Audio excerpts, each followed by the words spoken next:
आजची स्टोरी आहे प्रियाची.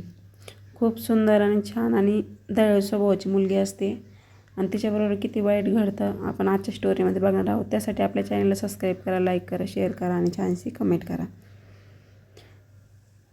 तर प्रिया हिचं लग्न होतं, म्हणजे संदीप नावाच्या मुलाशी लग्न होतं. छानपैकी लग्न होतं. थोडे दिवस चांगले जातात आणि हा संदीप आहे बिल्डिंग कन्स्ट्रक्शनचं काम करत असतो. त्यामुळे पैशाची काही कमी नसते, सर्व काही चांगलं असतं. नवीन नवीन प्रियाला पण खूप आनंदी असते. तिला वाटतं आपला नवरा खूप चांगला आहे, कारण पैसा, ड्रेस, साड्या, सोनं वगैरे सगळ्या गोष्टी तिला भेटत असतात आणि असतात तिच्याकडे. त्यामुळे तिला कुठलीही कमी नसते. तर तिला स्वर्ग भेटल्यासारखंच वाटतं, कारण कोणत्याही मुलीला लग्न झालं तर चांगलं झालं तरच आनंदी राहते. आणि सुरुवातीचे दिवस हे सगळे चांगलेच जातात. थोडे दिवस असेच जातात. त्यानंतर संदीपचा भाऊ नितीन हा त्यांच्या घरी येतो कामाने आणि तिथेच राहतो. पण त्याची काही नजर प्रियावर चांगली नसते, म्हणजे वाईट नजरेने बघत असतो तिच्याकडे, तो वहिनीकडं. तर हे प्रियाला जाणवतं. ती संदीपला सांगते, पण संदीप काय मनावर घेत नाही.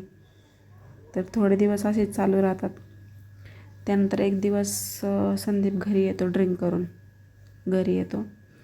खूप ड्रिंक करून येतो. तर तो काय करतो, बंद खोली असते तिच्याशी वाद घालतो प्रियाशी आणि त्या खोलीमध्ये तिला ढकलून देतो. ढकलून दिल्यानंतर ऑलरेडी आतमध्ये नितीन बसलेला असतो.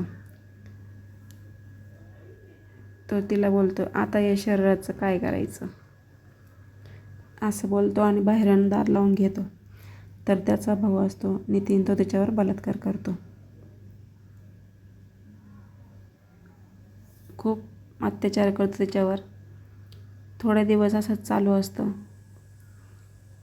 तर एक दिवस त्याचे मित्र घरी येतात, पार्टी वगैरे करतात. सगळ्यांनी ड्रिंक केलेली असते आणि ते सुद्धा तिच्यावर बळजबरी करतात, म्हणजे बलात्कार करतात.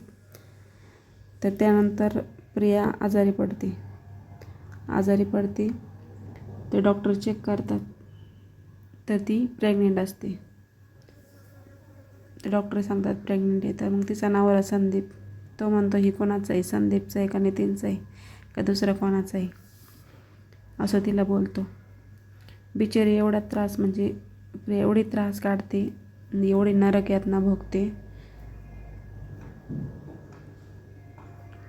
तर त्यानंतर मग हे काय करतात, नितीन संदीप प्लॅन करतात की हे बाळ झालं का आपण बाहेरच्या देशातल्या व्यक्तीला विकायचं, असं प्लॅन करतात.